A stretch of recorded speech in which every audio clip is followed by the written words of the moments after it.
Once you see what Black women could build, if we're honest, then we see possibility. And I think that's very hard for some people to sit with. Like, what if Black women had power? What if Black women had the decision making, were the ones who were making decisions? What if Black women led the country? We really are scared of that. And I think if Black women led everything, everyone will benefit, because that's how we run. That's how we roll. We don't roll in resentment. We roll in like a collective love and embrace for life. And that includes other folks who may not agree with us or who also may want to see us dead. That is just how we roll. We roll with kindness. And so when I think about Highland and the ability for Black women and other folks to dream legacy and not just dream it, but put it into action, I think about, wow, imagine the way we can change the world.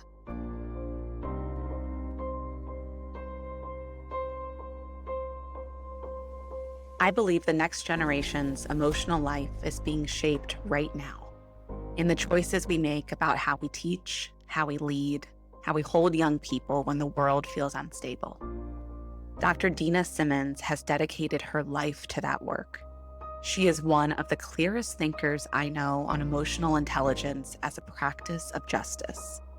And what this conversation at the Highland taught me is that emotional soil, the inner conditions we create for the people coming behind us, is every bit as important as the ground beneath their feet. I'm so glad you're back at the Highland for this one. Hey everyone, I'm so excited to meet you back at the Highland. I have my sister here with us today, Dr. Dena Simmons. I like to call her Dena. And as you know, we're gathered at the Highland to pause, to celebrate, to really take stock, not alone, but together at a top of a mountain wide enough where many can gather to celebrate, to preserve, and to continue dreaming forward with Black women and our legacies. Dena, welcome back to the Highland. Thank you for being with me here today. Well, thank you. It's always great to be in the company of my sisters and to be back at the Highland where so many dreams are possible. How are you arriving today? I'm arriving, I'm feeling content and I'm feeling wholly present and open to the messages that the spirits will give me during our conversation. The spirit and the many spirits that guide me will give me for our conversation. So I'm just coming and let the spirits move through me.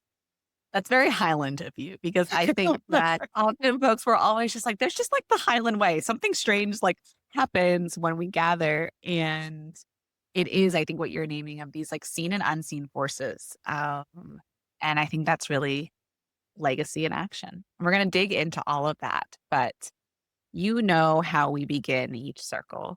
We all first gather at Highland. Our sister, Vanessa Garrison, who is the co-founder of Girl Trek, introduced this ritual to support us in remembering and anchoring in our lineages, however we define them. And so the question I'll ask you, Dena, to kick us off with is, who are you the daughter of? I am the daughter of Jacqueline Constant Roberta Knowles. That was the name she was given. And then she came to this country and her last name is no longer Knowles, but Simmons. And I believe that is my mother's name of liberation. That's so beautiful. I appreciate this like reclaiming. That's what I heard in this like reclamation of power and choice. And as someone who has known you for, I think, a decade now at this point, I've watched you replicate that legacy, right? Or practice that legacy of reclamation. As we continue to unfold here, is there anything you want to place on our proverbial altar about your lineage, however you define that? It might be an intention, a word, a prayer, someone's name. Want to call in my mother because my mother is my guide. She is the person who guided me with the strength and power of persevering even in places where we're not meant to persevere. And also, just as I shared with you that Simmons was my mother's name of liberation, like, it's important to know that she came to this country alone at 18 years old with only $25 in her pocket. And so I think about being 18 myself, like, and in a new country with only $25 in my pocket. I don't think I could have done it, but there she did. She did it. She started a life. She made a way, and she made a way for her 3 daughters. So I basically call on my mother and her strength and her perseverance and her love for her children. And I try to sort of carry that with me in my work and how I move in spaces and how I interact with the world and other people. I think about the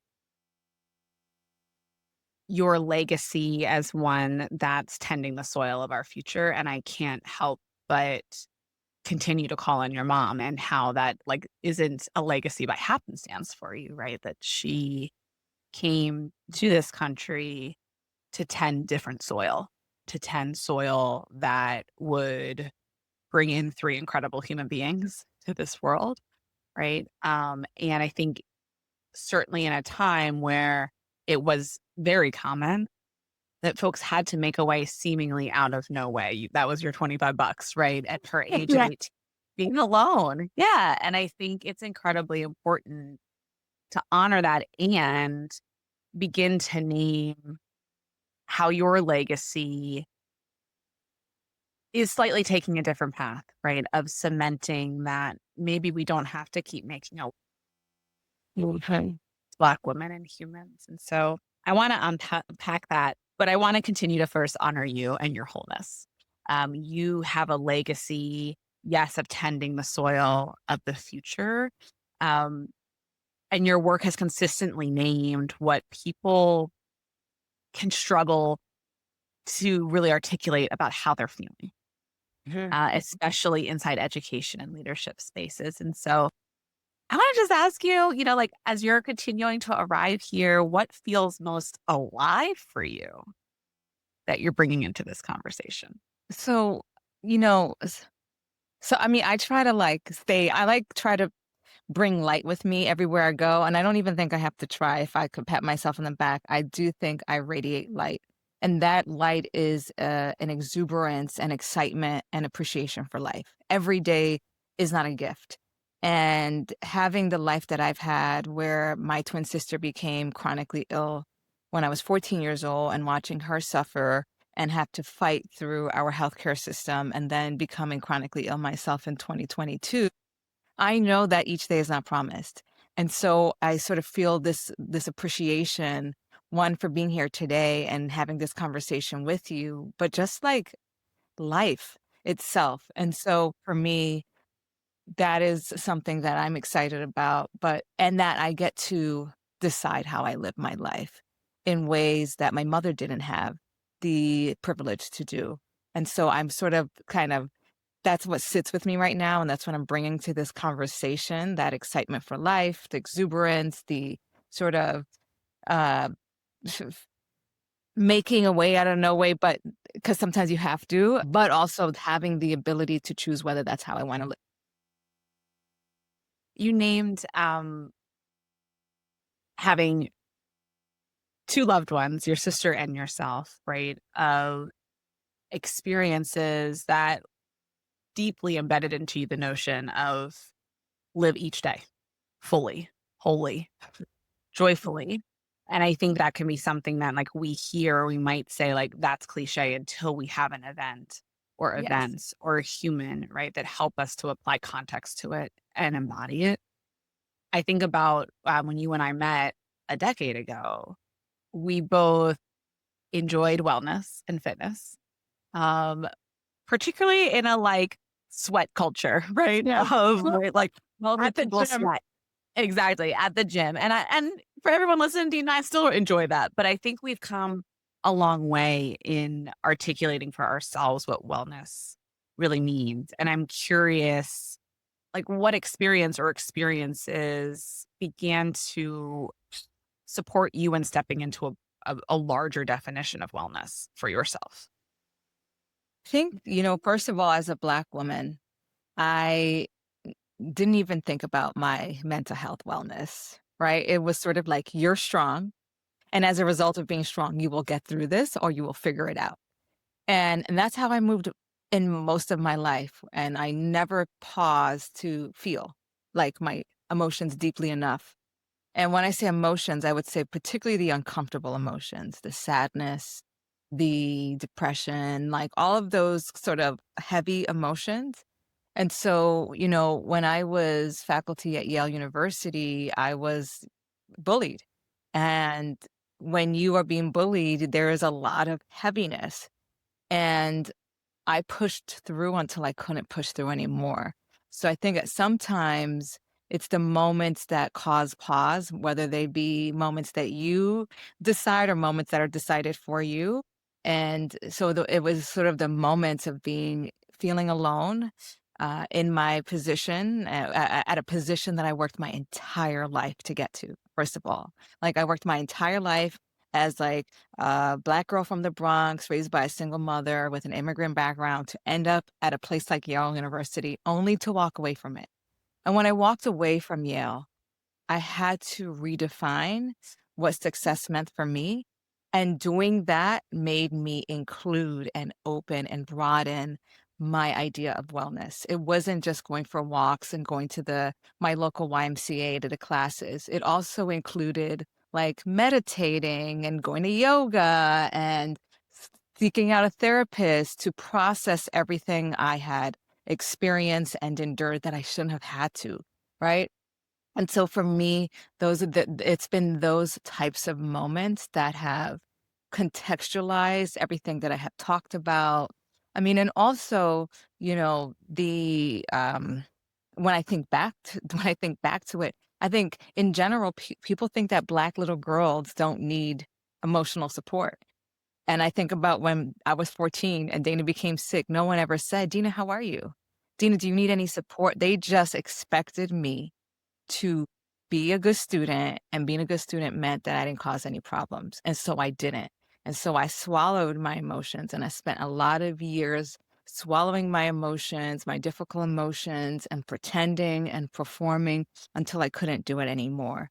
And so it was those points of not being able to hold anymore in my small frame that caused me to expand my idea of wellness. So now I'm thinking about wellness being a redefinition of success. Success is not only the, all of the accolades. It's not only the Ivy Leagues. It's not only getting all the awards. It also includes taking care of yourself. It also includes making time for your family and yourself. It also includes pausing to process your emotions. It also includes expelling the emotions that don't serve you out of your body. It also includes, laughter, like all of these things that we don't talk about when we push our young people to these huge aspirations that we have for them. And I constantly tell people that, you know what, I'm less ambitious. And, it's true, right? It's true that I'm less ambitious, but it's mostly because I don't beg to differ on that one. I believe that I'm less ambitious, but I guess let me just qualify to say that it's more a redefinition of success, that my ambition is no longer the sort of narrow definition of success. It's a more expanded definition of success. And for me to be successful includes wellness, and wellness was not a part of my definition of success for many, many years. There's so much to unpack here in what you shared. And I think this notion of how often, I think many of us, I know I do, have stories rooting back to childhood where we weren't asked how we are. And so much of your legacy has been supporting adults and kids, right? Hmm. In what does it mean to be in that active relationship with sharing where you are, how you're arriving, and resourcing how you are arriving in a culturally competent way, frankly. And we're going to dig more into that. But I am curious, you said something of like, my small frame couldn't hold it anymore. And when you said it, my mind raced to moments that I define for myself as burnout moments, which were for me, um, my body raising its hand before my head was catching up to say, like, this isn't working. And in learning from you over the years, I think Dr. Simmons would say that burnout isn't an individual issue. It's connected to how systems are operating. That's exactly what she How was. do you That's what she would say. I've been listening. Um, how do you understand self-preservation not as retreat, but as preparation for what you're growing to next? And where do we need where or how do systems need to change how they're operating in support of that? That's a Can very they big. change? I know. That's a very good question and an important one. So first, I will say, like, this idea of self-preservation is actually also community preservation. That if I continue to go into a toxic environment, eventually I will become poisoned. And so the work of self preservation must be done in community. And that is something that I've also learned through, life and how people have held me up when I felt like I couldn't do it anymore. And so that's one piece. Like, my part of my self-preservation is how do I build community and find supports that I can't find within myself. I will say that as people, we are all enough, right? We have everything we need, but sometimes we just need a little help and support, and that's where community comes in. And so that's my first way that I engage in self-preservation. And I've never, I know that people talk about retreat and connect it to self-preservation, but I'm an Aries, and so I'm not a retreater. I'm like, how do I go head first? That is just the energy I move in this space with. And I feel like um, retreat is important for some people as long as they have a plan. And in that retreat, they're coming back to be a part of a community and a system of healing and care.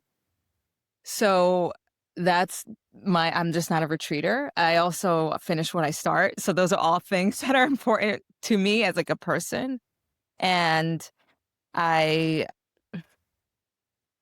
what was the other part of your question? I feel like I only talked about Well, this. I want to pause there first, just like because you dropped some incredible gems, wisdom, and I think, not surprisingly, defiance of pop culture. And so, in that, I mean, what kept coming up for me is as you know, I'm a student in Octavia Rahim's new school, her School of Sacred Studies. And one of our instructors recently reminded us that even if we retreat and go to a mountain and for 30 days stay there meditating, at some point you're going to come down from that mountain. And to your point, there's going to be human beings. And it's this remembering that our nervous systems are all relational. It's not just about your own body, that we are living in context with other humans. And so that was really just coming up for me and listening to you. Look, this, like, we're not alone in this. And we can define that as like community or not, but that I guess you could say locked away forever, but how I'm realistic. right. I'm the type of person that I feel responsible for, right? And maybe that's something that I put on my shoulders myself. And that's something I can explore in conversation and therapy. But I feel like, as someone who's a part of a community, as someone who identifies as an educator, I have certain responsibilities. And that means that in the moments when we are pushed against a wall, that is where that is the opportunity to live and show my values. And I think retreat and sometimes can be a way to avoid. And when you avoid, you don't actually address the problem at hand. And yes, we should retreat, we should rest, we should take care of ourselves.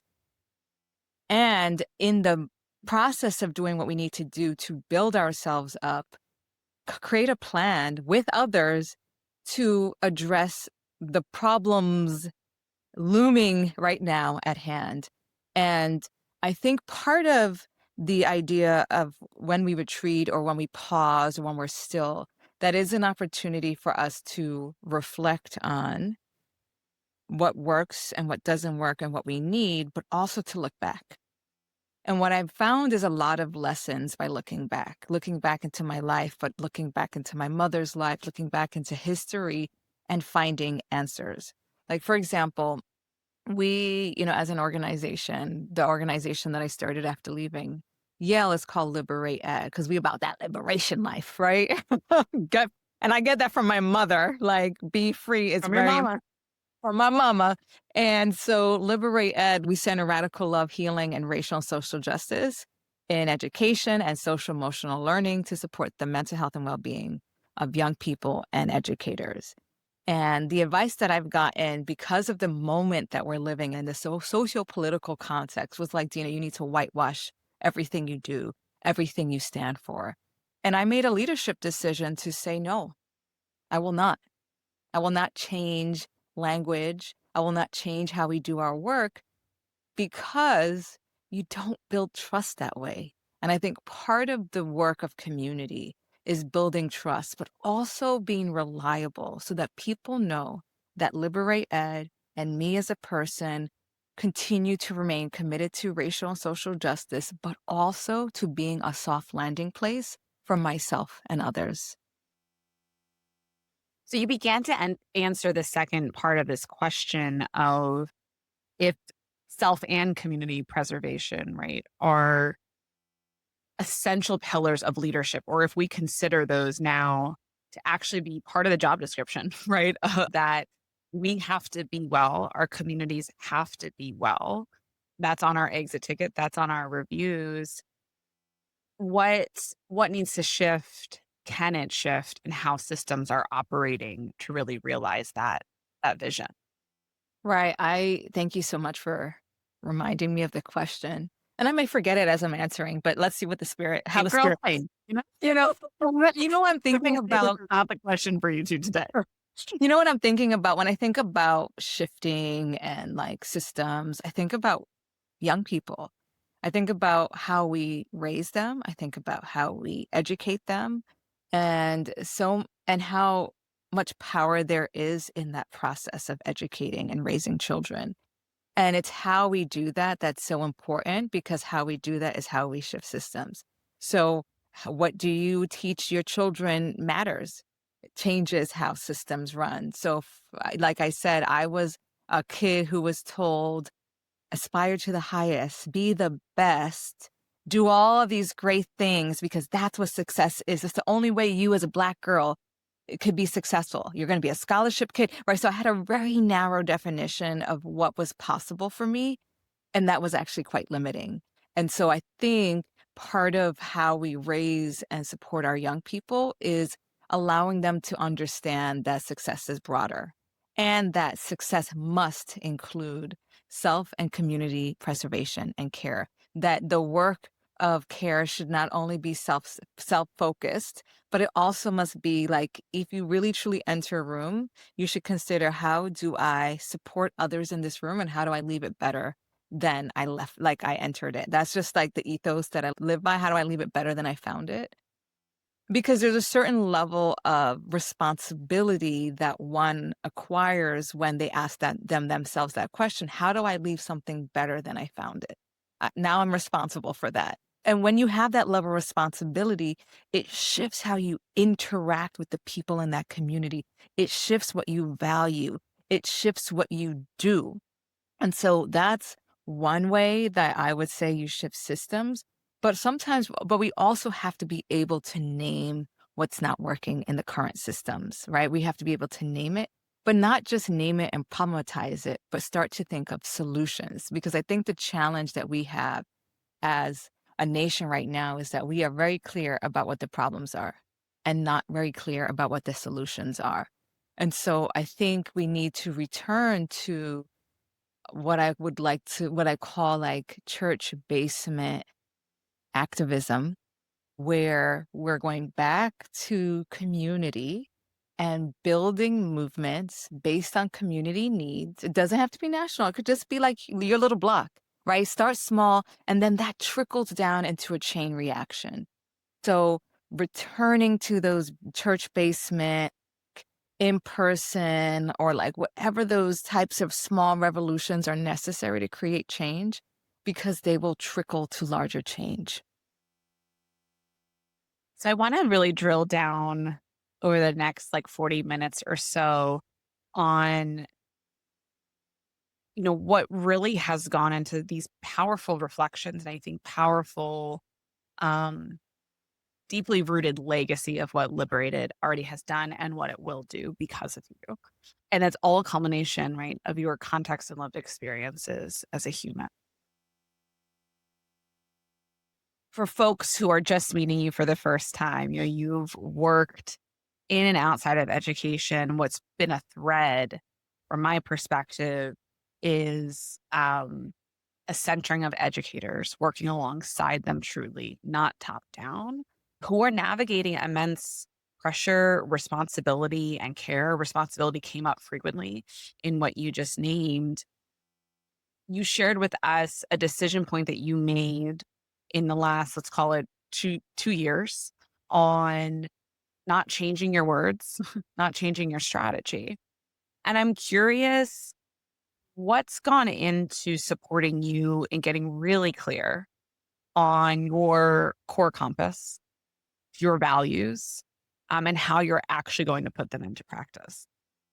So at LiberatED, I have the privilege to work with an amazing team who definitely would be part of making sure I stay on the compass and aligned with the values. And so always hire a team that will challenge you. That's the first thing. Like, don't hire yes folks. Hire people who's going to question and sort of help you grow and, you know, sort of live to your highest like self.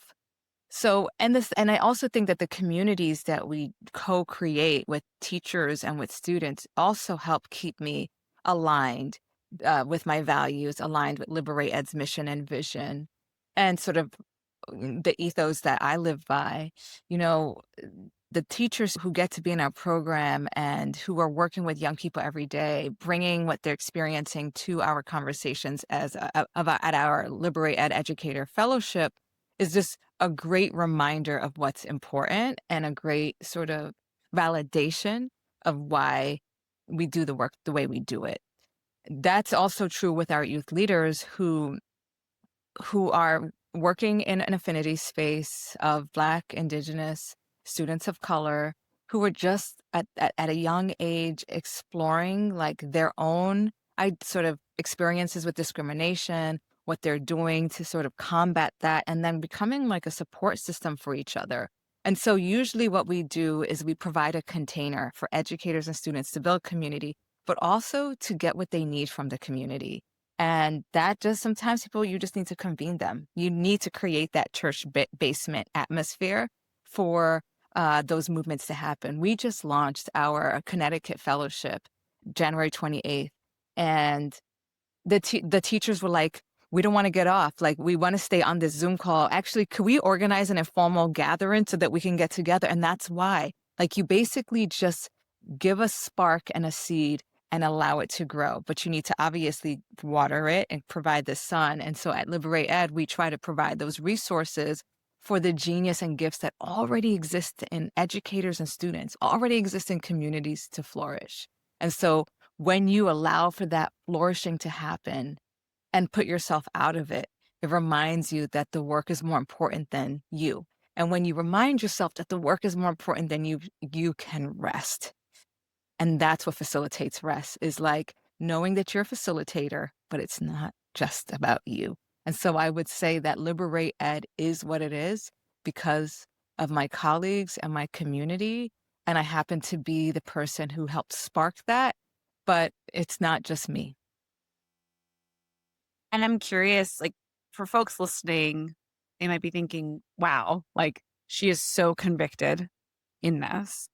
And I'm thinking, and she's practiced to get here. And so I'm curious, like, when you think about how you've been able to stand 10 toes down in your strategy, particularly in this environment, is there an experience, moment, human of life before this nonprofit where you felt like that gave me a practice lesson in standing in my values, whether I succeeded or not, right? Whether when I look back on that, I thought I actually wasn't following my values at that time. Because my hunch is not something has happened, many things happened that gave you confidence in your courage. Mm. for a Thank you. clarity that acting on courage and acting on values, even if that meant funding would stop or whatever, whatever event you want to name, good or bad, that you at the end of the day still said, that's not going to scare me. The outcome of this choice isn't what's going to drive the potential outcome isn't what's going to drive how I. Thank you for that reflection, that invitation for reflection. I would say yes, there were several events that happened that facilitated a certain level of bravery and courage in me, and that taught me to stand 10 toes down in my values. I would say the first piece of courage came from being stripped from my community, being stripped from the Bronx, being stripped from everything I know, being stripped from home, and placed inside a boarding school. And I say placed because in a way, it was a root shock experience. The same way when you take a plant out from where it's been growing and thriving and then repotting it or replanting it, it causes root shock. And that happens to so many of us who are told that we must leave our communities in order to be successful. And so part of my definition of success was also a homecoming, which I didn't share earlier, that I had to come back home to my community. I had to come back home to myself as part of being successful because I had learned that success was the distance from my community instead and not the proximity to whiteness, to be honest. And so having experienced that and still be standing is a testament that I can get through some hard shit and still stand. Now, standing, how am I standing is really now the like why we shouldn't be putting children into that. Like, yes, I got through it, but like at what cost and with what scars? So that's the first sort of experience. And then I would say two other experiences. One is, there was when I was at Yale, part of my responsibility was training hundreds of educators on emotions and emotionality. And when I started to feel sick, literally physically sick from doing a training and feeling like I was disingenuous. And one of my values is integrity. And people will come to me after the trainings and be like, oh my God, I want to work here. And I really wanted to say, run as far as you can from wanting to work here because I am struggling, I'm suffering, but I smiling through my suffering and I'm putting on a show and I'm performing and I feel like a liar. And that feeling is like, did not sit well with my spirit. It did not sit well with my physicality because I literally felt sick. And then the last piece of sort of courage, which was something that I felt thrusted into, like I felt thrusted into my courage really, was when I made the decision to resign from Yale. And not only resign from Yale, but it was a public resignation. And the fact that I, as a Black woman, survived a pleasant public resignation, a public calling out of a very wealthy, very powerful institution on their racism and sexism gives me gives me a reminder that I can be courageous and land on my feet. Because I also know what's true, sadly, is that when I left Yale in 2021, the timing was in my favor. It was a time when our country and institutions engaged in like racial justice, whether it be performative or true or authentic or not, it was a time where they felt that they had to at least look like they were racially just organizations. Because Anita Hill also called powerful people and institutions on their shit and did not get the same reception that I got. And so I'm very clear that I happen to have good timing. And then perhaps it wouldn't have been the same if I left today and called Yale out today. So I just want to be mindful of that. But that moment of walking away and being able to land and being reminded of my power sort of also reminded me of my courage. And that for me to feel most whole, I needed to be authentic and I needed to have values aligned work. And so Now we people always ask us, "How do you all do so much work at LiberatED? You have such a small team, you don't have that much money." And I'm like, "We don't have drama. We don't have the politics." Like, it's like the things that you could do when you're not, like, figuring out how to write this email or reading between the lines or, like, defending yourself or all of the things. I don't have to do that anymore, and that feels so much lighter. And you are lighter as someone who has known you for a good chunk of our time. And in just watching you share these 3 examples, there was obviously like an ease to it because it was like, I got it and I'm in the light. Like I got not just through, but I'm naming importantly, I'm not going to keep a pattern going of just getting through. Mm. And that's how I think, when you shared like, and there's no drama, and I'm like, right. And so the unpatterning began in creating an organization on not just your own terms, but your team's terms, right? And Yes. co-creating what really would be that container. I'll share this Yeesh. real Go quick, ahead. Yeah. Yeah. Of which is course. that when I hire my teammates, I say, you can create your dream job.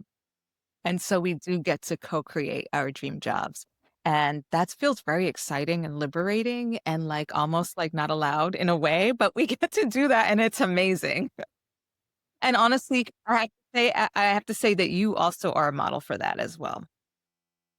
Um, Thank you. I received that. And I think it's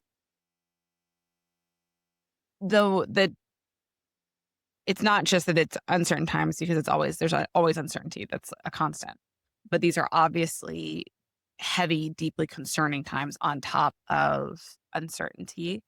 And I think you and I and our teams get to have a space, a gathering space to practice and remember what it feels like to have joy, freedom, and liberation in our bodies, even when the outside world, let's be very clear, constantly reminds us that in these bodies we aren't safe. Mm.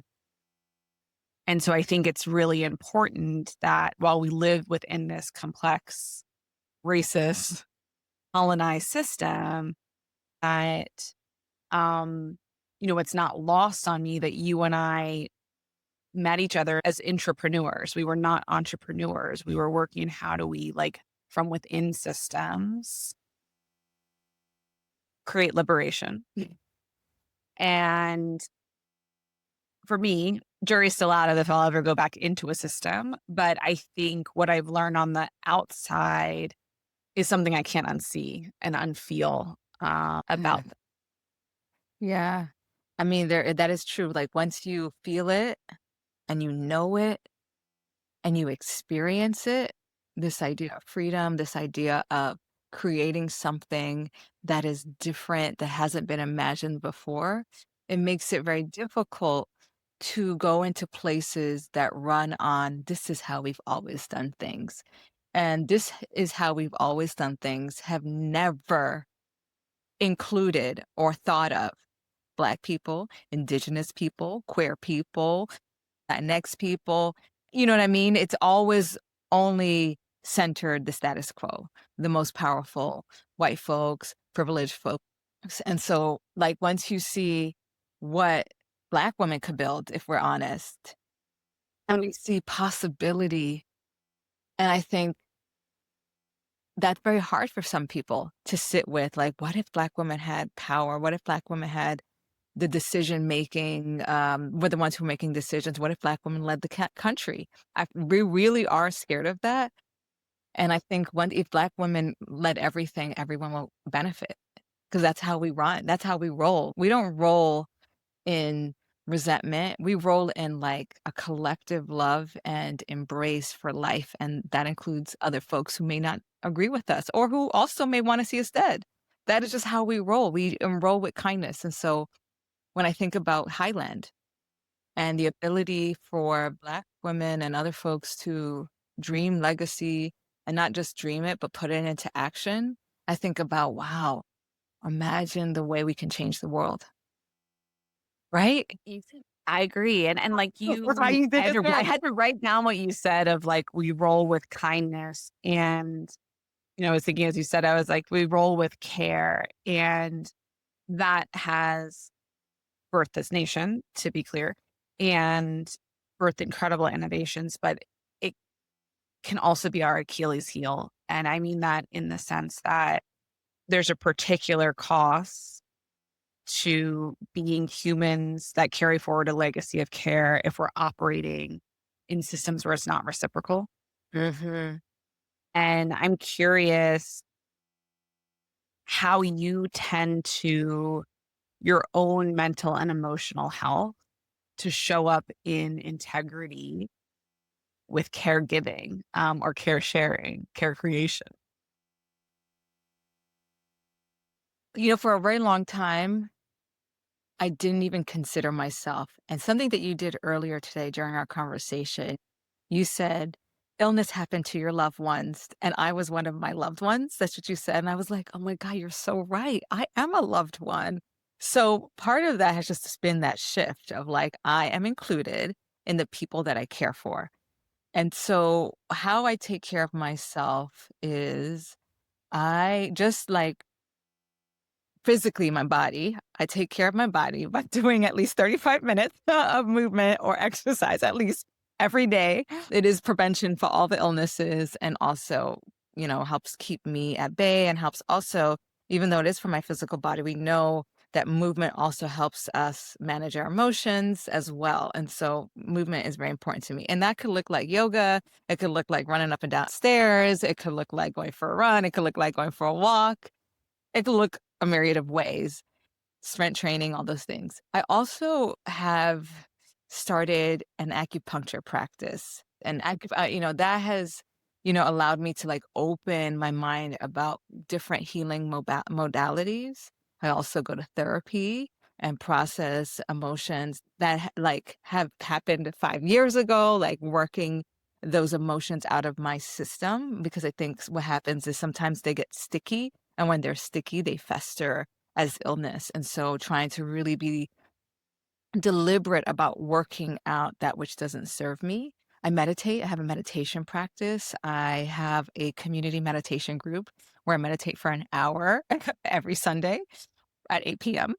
And I also have an app that I use that also helps with my meditation.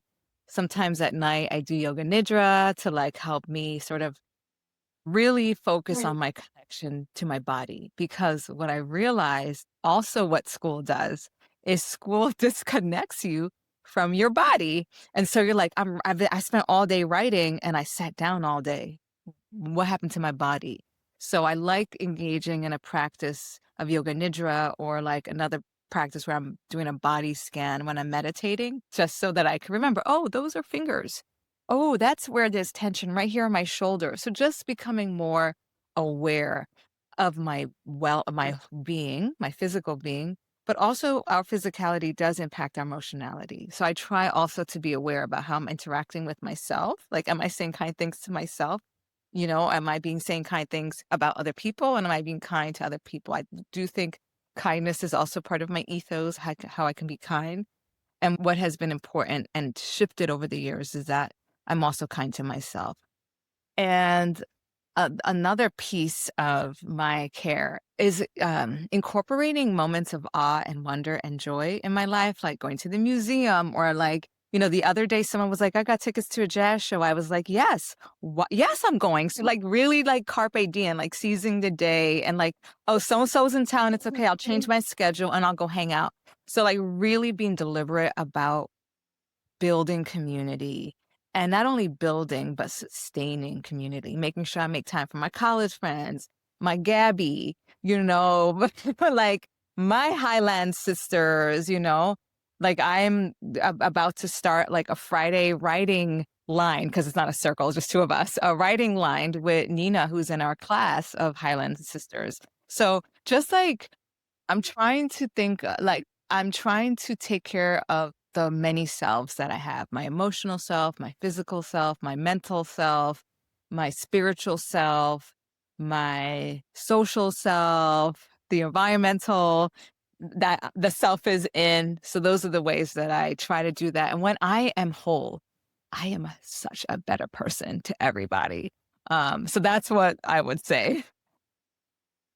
Love that you took a beat here on this because I think that in your tradition of bucking pop culture, right? Like we um there are pros and cons to how much wellness and feelings are a bit more mainstream now, right, than 10 years ago.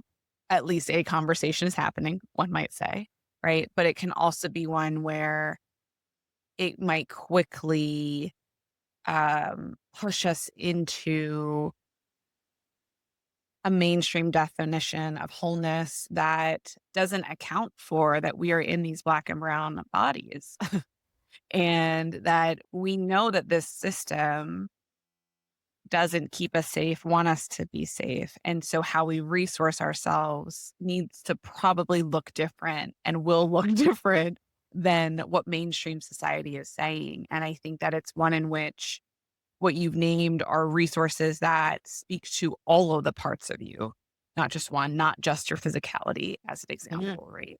Um, you've named this notion. I just kept hearing flexibility. Like I didn't hear this, like, this is the recipe of wellness. Right. It I is heard flexibility. I heard you were like, here's all of the different resources I have. And I made just this assumption of like, right. And so she's gonna ask herself when like that shoulder does feel tight, what resource is she pulling out? Or is she asking the question, what resource don't I have that I need? And so I just wanted to pull the thread on that for a bit of like, we need to talk more about resources. And even if it doesn't, you might be trying something on. I'm like, I tried that. That doesn't work for me. That's Right. fine. But I think unearthing these practices, excavating them, and naming them to one another, it's a One gift. thing that I one thing that I also am trying to incorporate more is dancing. I love dancing, and, like, I just wanna dance more and, like, gyrate my hips because, we our whole grief and our pain and our hips, so, like, how do I, like, move it out of me? And so, I definitely wanna, like I say I'm naming that for accountability. I love dancing, but I definitely needed to name that. And also, I forgot to share that, I'm not a big music person. Like, some people may use music as a way to, support their emotionality and to move and all of that stuff. I have never been, like, a big music listener. It's like one of those things like, "What's not on your resume?" I'm like, "I don't have a Spotify account." Um, so that is definitely one way. There was also something that you shared that I also wanna, like, highlight, and because I totally am in agreement about this, and it was part of the reason why there was tension for me between my boss at Yale and the work that I was trying to lead, which is I would say, you can't, like, if you don't apply an anti-racist lens, an anti-bias lens, an abolitionist lens to social emotional learning, to mindfulness, to education, right? That it can very easily turn into white supremacy with a hug. And I always say, like, white supremacy with a hug, think about it. Like, it's a hug. It's so nice for you. It's good for you. All of the self-help gurus are telling us to do this. But if you do not apply the context, if you do not apply this idea of power and how power dictates who gets into some rooms, who gets to live in certain communities, who has access to these resources, who can express their full emotionality, then we are not helping everyone. We are only helping the most privileged and the status quo. So and that is where we had tension. And I still believe that. Like, I can't just be out in these streets yelling as a Black woman. Even if it is joyful yelling, someone's gonna think I'm a threat. And they're gonna call the police on me, and the interaction between me and the police may be a life and death interaction. We have Sandra Bland to remind us of that. And not just her, so many Black women, hashtag say her name, right?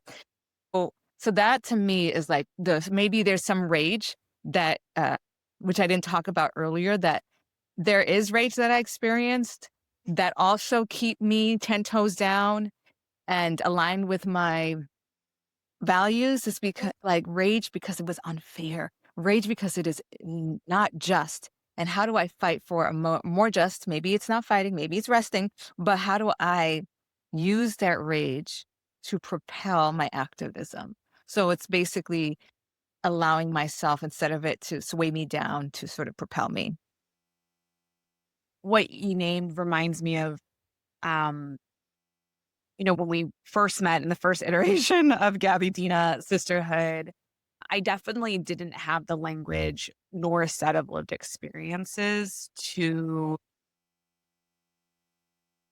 begin to even slightly understand that your legacy was about deeply connecting wellness and justice.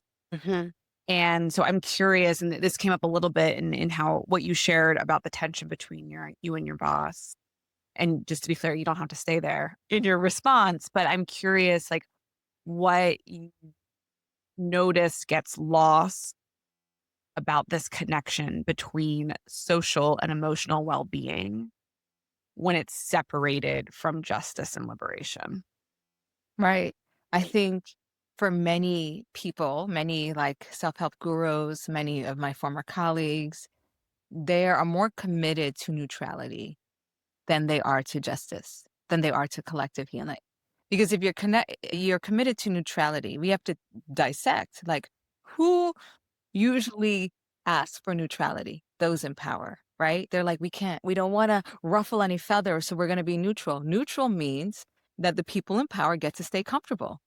Because once I say racial justice, once I say let's have this after school group just for Black girls, now it's a problem. Right now, it's sort of like you're ruffling feathers, Dina. Now you're having a special interest group, and now you can't do that. So I feel like there is a commitment to neutrality that many organizations, that many philanthropists, that many people have that actually come um it's in it's actually in tension is at tension with justice. So for me, part of that knowledge, I just gave a keynote to our fellows on the origin of white supremacy with a hug. And I was sharing with them that before it was white supremacy with a hug, what I was saying and what I had come to learn was you can't be emotionally intelligent without being culturally responsive. And that came from my experience. I worked at a center for emotional intelligence only to realize that my colleagues thought it was totally fine to just put their hands in my hair, that my colleagues would call everyone doctor except for Dr. Simmons, right? It was the what I call white oversight, right? You get to choose not to see me.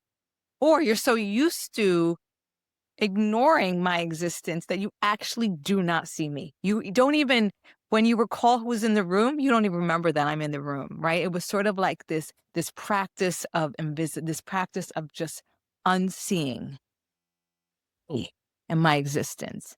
So, I just it was those experiences that said, "Wow, I'm working at this place that is really teaching emotional intelligence," and I'm like, yeah, when you touch my hair, I am emotionally triggered. There's the context is important, folks. You can't do this work without context. We got to talk about the context. We have to also talk about if we, at the time when I was coming up with this like awareness of this need for a connection and this need for centering justice, even though some people are like, you don't need to do it, everyone can breathe. I'm just like, yes, and how can we breathe, right? How can we feel? Because, at the time I was coming up, what I was saying is when with the time I was coming up with this awareness, it was also the time when we were seeing a lot of police-related killings of Black, Indigenous, Latinx, queer, other people at the margins. And so it was like, the ways in which our emotionality is often misconstrued or limited to inspiring in Mhm. others fear and rage, uh, Mhm. a threat, right? There's this idea that our emotions are a threat. Now, if we don't address that, then that's not good. Like we need to name that because that is a life and death sort of difference. Like if we named that my existence threatens you, I'm not doing anything, but then I have the nerve to yell or the nerve to like grunt and to express to express my emotions. And now you are pulling your gun out at me. And I know this is like very crude and like but it's real, and I think a lot of times in, like, we think in the wellness space and the mindful space and the emotional intelligence space that we just got to be nice and touchy feely and just take deep breaths and like, and all of that. And it's like, yes, that's great. And it does this way of living does help us. And we cannot do it without context. We cannot do it without um, keeping in mind the way identities play into emotionality. And we certainly cannot forget to to understand how power plays a role here. I was reflecting on an instructor recently shared how like the point of meditation is to just cut through the bullshit. Right. And in some beliefs and perspectives, right? And so when you shared, mainstream, it just looks like it's peaceful oming, right? But to have a true system where wellness and justice are connected means we have to be okay with naming when there's rage and where there aren't resources that have been provided to take rage into a place, right, of restoration, Hmm. right, of restorative healing, of conflict resolution without losing a life. Yeah, totally. Um, and do I want to like spend a little bit of time on your work now, your legacy now as a whole person?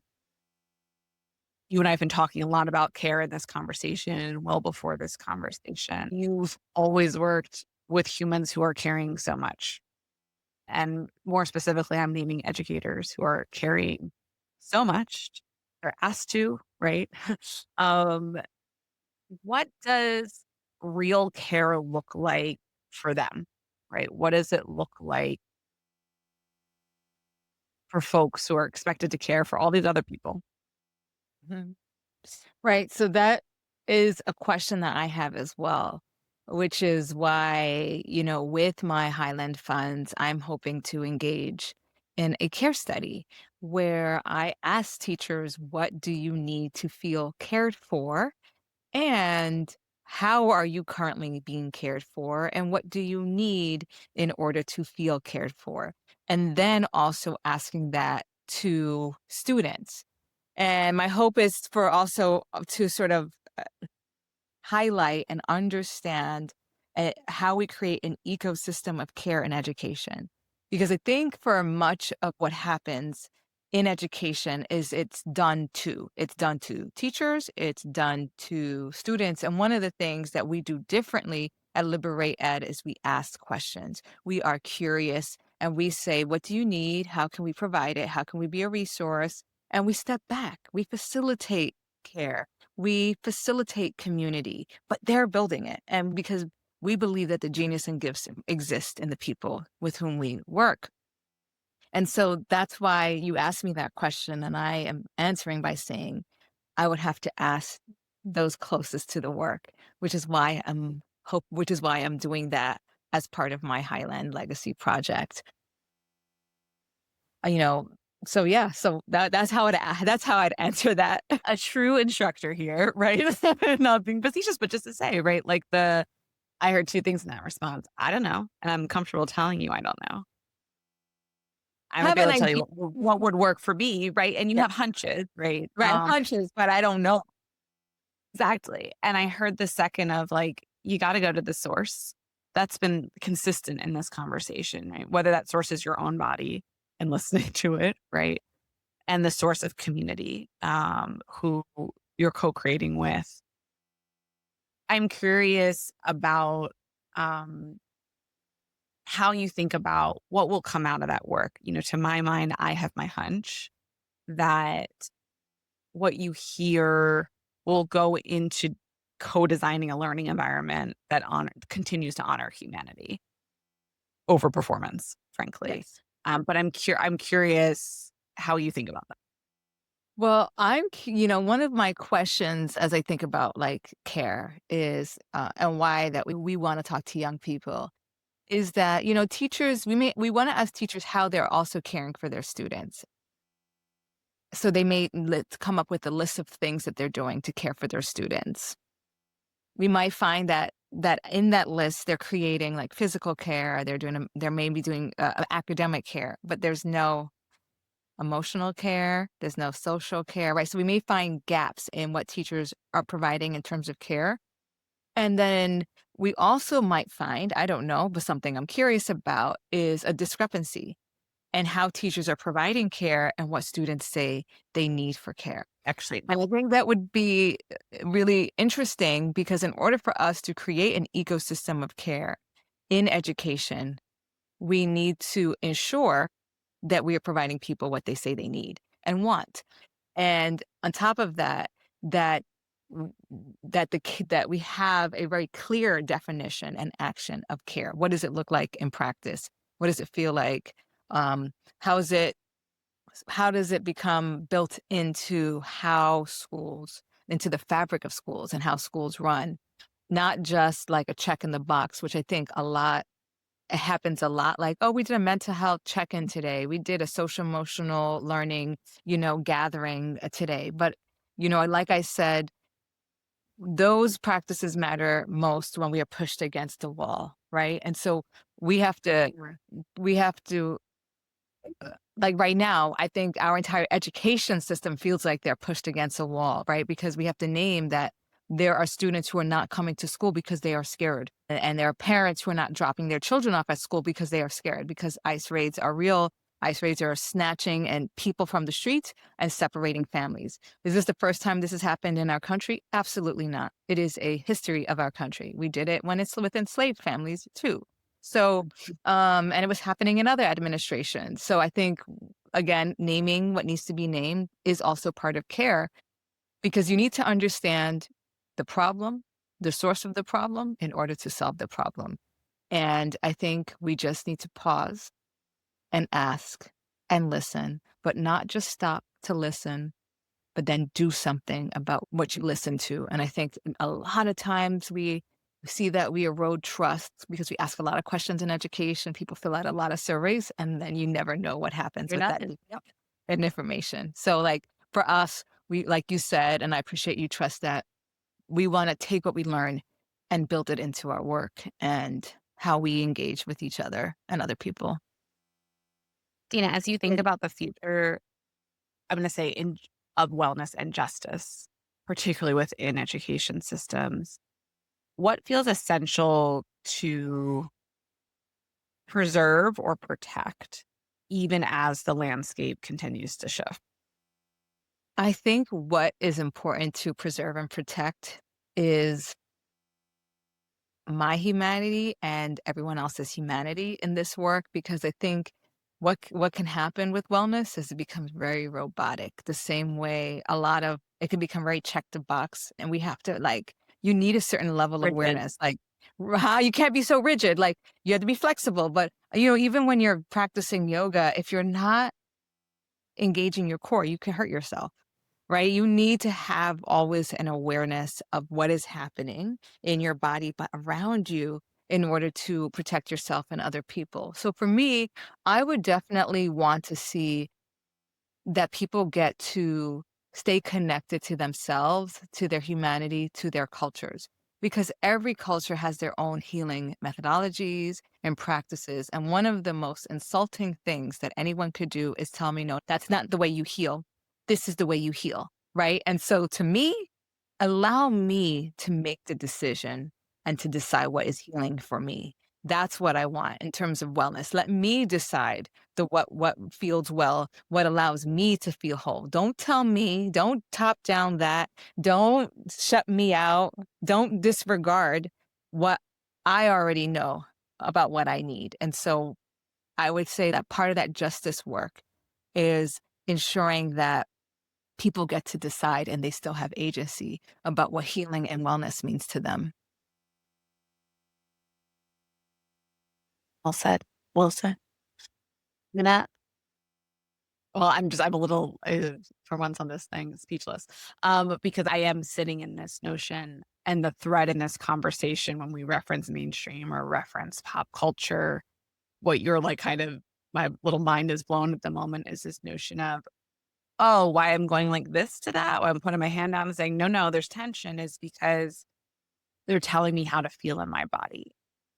Um, so I just want to thank you for what you said because that's why I'm just like, I don't even know what my words are right now because I was like, oh, I guess I didn't like this is a full circle moment for me. And I think um again, there's, I think this thin line of it's beautiful that we see more evidence around us in culture, say Mhm. mainstream culture, of talking about wellness. And I think we have to remind ourselves that that same system either doesn't see us, doesn't want to see us, um, and or wants to exert a continued level of control over us. And that then can create a very narrow set of resources, and I'm using that term very generously, available to us, or seemingly the okay ones, the validated ones. And I think what has been beautiful in learning from you in this conversation and outside of it, and many of your cohort sisters, is this calling in of not just ancestral practices, but learning from other cultures too, to get curious, right? Of like, there's other technologies we've brought to bear to Right. heal, to be in Mhm. community, to rest, to be well. So thank you for letting me work that through because I was just like, that like this seemingly simple thing that you said But no, this is was let me the tell you step for how me. let me tell you how that came to be. That came to be from when I was first finding a therapist. Like, and I was like, Mm, "Ooh, like the act of my like finding a therapist was actually traumatic for me." Because what I had access to in insurance was mostly white therapists, and I had to translate my experiences, and in the process of translate experiences, relive them. And then, the sort of advice that's given is like, one size fits all, as opposed to actually, Dina, are there what would feel better in your body? Like, I just feel like that usually in therapy, like, you're not asked about what feels whole in your body, in your spirit, in your mind, what feels well, what feels um good, like, those are things that are often not included as part of the conversation, but then when we think about even schools, we never actually also ask those questions of educators and students. We just say, "You know what? Some researchers in this really, prestigious university said this thing worked in a perfect experimental design environment," which, by the way, no one lives into. No one lives in that environment. So I'm just like, there's always this tension between, like, implementation fidelity and cultural responsivity. And so, like, for me, I'm always like, just pause, ask, listen, and enact. That's what you got to do. well, you're beginning to land exactly where um, I bittersweetly wanted us to, because we're going to start to come down from this highland a bit. I have two more questions for you. And why is it Okay. like you're landing like in this place is, the first is, about seeding. We started this conversation calling in your mother and the soil that she was tending to as she arrived here for future generations. And, what I'm really taking from this conversation or the seed that I want folks to grow into who are listening from your legacy are these two seemingly simple questions of how am I really and what would feel good, right? And asking and listening without judgment or rushing. That's something you seeded in me in this conversation. As we start to come down from the highland, what do you hope seeds and grows for folks listening to this? One is trusting oneself. Sounds easier said than done.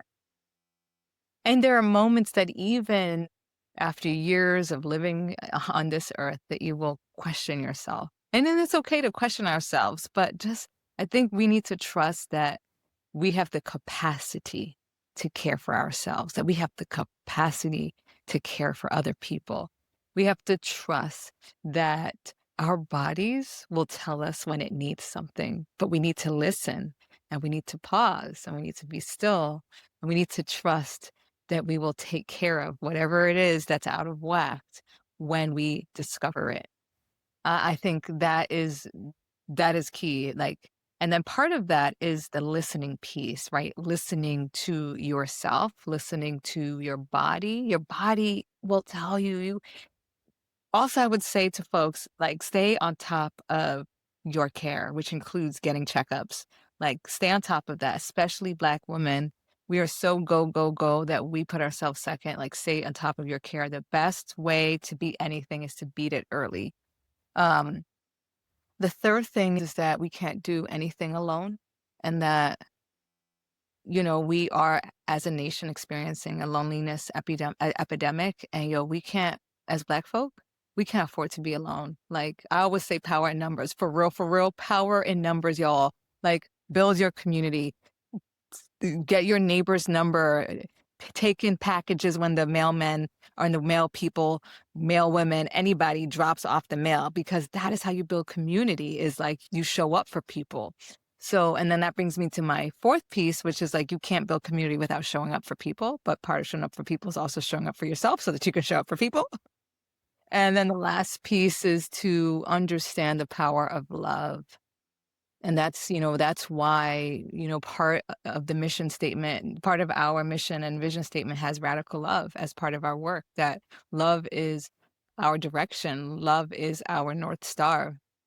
And when you move in love, it changes and shifts how you see the world. You start to see the world as a piece of art. You start to see people as, you start to see the beauty in people. And so that's what I would like to offer folks. Is an incredibly generous offering of soup. Like, I was like, girl, you put a whole like wildflower pasture on the side of the mountain in what you're hoping to seed and grow.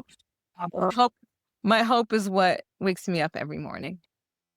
And your kindness and your generosity. You said, like, I want to be light. Kindness guides me in my values. I want to treat others how I want to be treated. And so, you know, I say it jokingly and with love, of like, you seeded a whole field of wildflowers with generosity and care of what could grow for all of us, what will grow for all of us. Mhm. Um, Thank you, my sis. last question is more of a Mad Lib, and we ask everyone this Mad Lib. I'm going to read it to you 2 times. You're going to fill in the blank. Because of them, I can blank, and because of me, blank. Because of them, I can blank, and because of me. Because of them, I can dream. Because of me, I can make my dreams come true.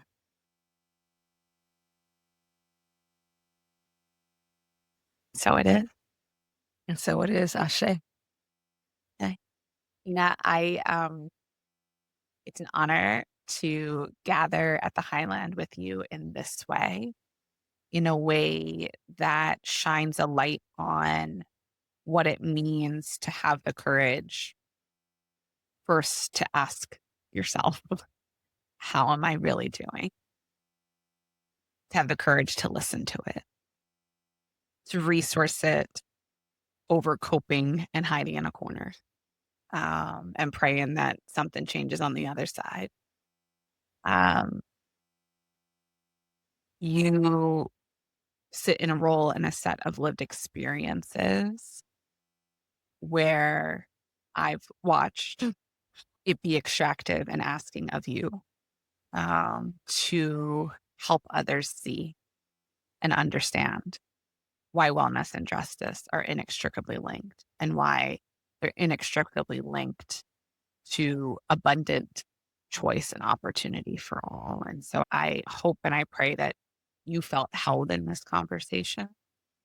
You certainly held us, but I wanted to name that this conversation, we centered care and the importance of reciprocity in it, and you demonstrated to us, um, that to model care, which might feel inaccessible to folks listening, we have to remember our stories. And you remembered a lot of stories and shared them here. And that's not lost on me. It's not lost on listeners. I thank you for trusting us with holding that. And I thank you for trusting us that we won't just hold them, we'll reflect and ask ourselves, how do we continue Dena's legacy? How do we integrate her lessons and her wisdoms, her questionings, her I don't knows, her mother's story of reclaiming her Nate? And so I thank you. And I thank your mother. It was incredible to meet you at the Highlands. I can't wait to be back here with you again. I love you. And I'll see you soon. Thank you. You're welcome. Take good care.